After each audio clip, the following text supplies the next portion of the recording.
Bonjour la communauté de Battlefront et re-bienvenue sur Battlefront FR. Aujourd'hui des nouvelles informations sur Bespin, le nouveau DLC qui arrive très bientôt. La date a été confirmée. Le DLC Bespin de Star Wars Battlefront arrive le 21 juin pour tous ceux qui ont le Season Pass.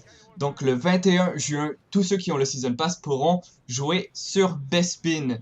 Ceux qui n'ont pas le Season Pass, vous devrez attendre 2 semaines plus tard, c'est-à-dire le 5 juillet, pour pouvoir y jouer. Donc voilà, ça arrive super bientôt. Le DLC arrive dans même pas 2 semaines, ce qui est complètement énorme. J'ai très hâte de l'essayer. Donc voilà, EA a publié justement un article sur leur site officiel. Et dans cet article, il y a la nouvelle couverture de ce DLC, cette image que vous voyez à l'écran, vraiment d'une pure beauté. Waouh, c'est énorme, regardez-moi ça.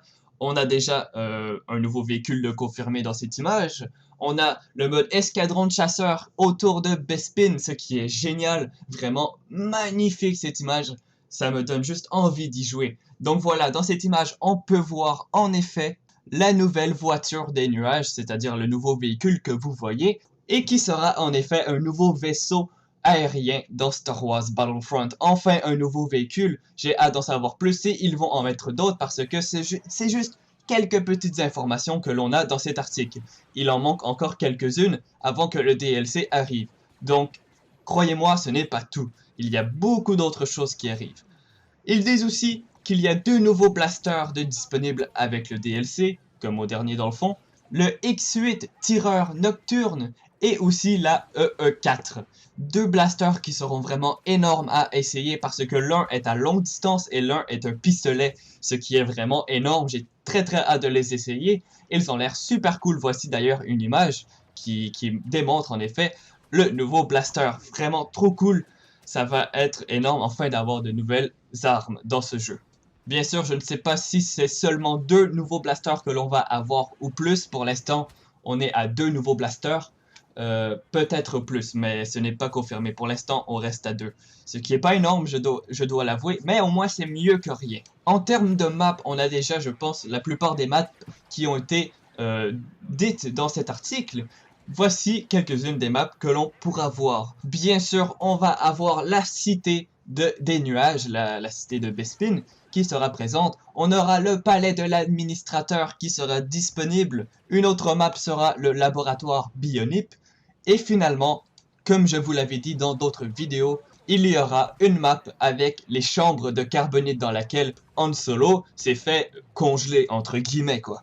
Donc vraiment énorme, j'ai très hâte d'aller dans ces cités, d'aller dans les chambres de carbonite, ça va être tout à fait génial, je suis certain. Bon, j'ignore si le palais de l'administrateur sera en effet une map à elle tout seul, peut-être qu'elle est reliée à la cité des nuages, mais on verra, parce que ça peut en effet faire une map à elle tout seul. Bref, on verra. En tout cas, c'est clair que la Cité des Nuages sera une très grande map pour nous. Peut-être que le palais aussi, si c'est une map. Les deux autres, je dirais que c'est des petites maps pour les modes de jeu comme affrontement héroïque, par exemple. Ça, c'est pas mal clair déjà. Donc voilà, ça c'était pour les nouvelles maps du DLC Bespin. Peut-être qu'il y en aura d'autres, je n'ai pas la moindre idée. Comme je vous ai dit, ce n'est qu'un petit bout de DLC qui est révélé dans cet article. Maintenant, passons aux héros. Comme vous savez, Lando et Dengar feront partie de ce DLC. 2 héros vraiment très cool, vraiment très badass, que j'ai super hâte d'essayer. Dengar, lui, est le méchant, et il sera équipé, comme je l'avais prédit, de la DLT-19, devenant ainsi le premier personnage à posséder un blaster lourd.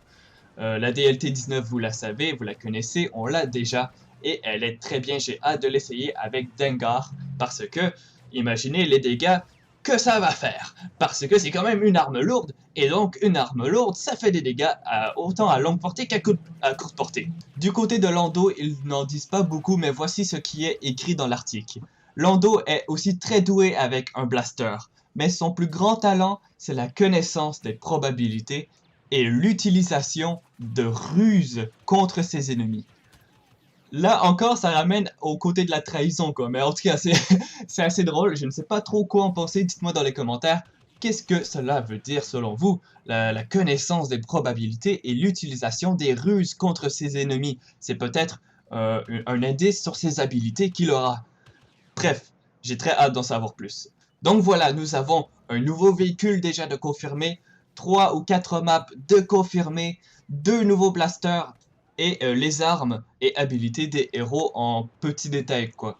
Il reste en effet le nouveau mode de jeu à être déclaré, les cartes des étoiles qui seront bientôt révélées aussi, d'autres blasters, ah ben oui, je vois en ce moment sur l'article qu'il y aura d'autres détails sur les blasters et donc il y aura sûrement d'autres blasters qui seront ajoutés. Ne vous inquiétez pas, ce n'est pas tout. Désolé d'avoir cru que c'était le contraire. Donc restez connectés parce qu'il y aura sûrement d'autres articles entre temps, sinon on se retrouve sûrement le 12 juin pour avoir le dévoilement, peut-être le live. Je ne sais pas, le live n'a pas encore de date, mais au moins le DLC arrive le 21 juin tout le monde, et ça va être génial. Allez, laissez un like,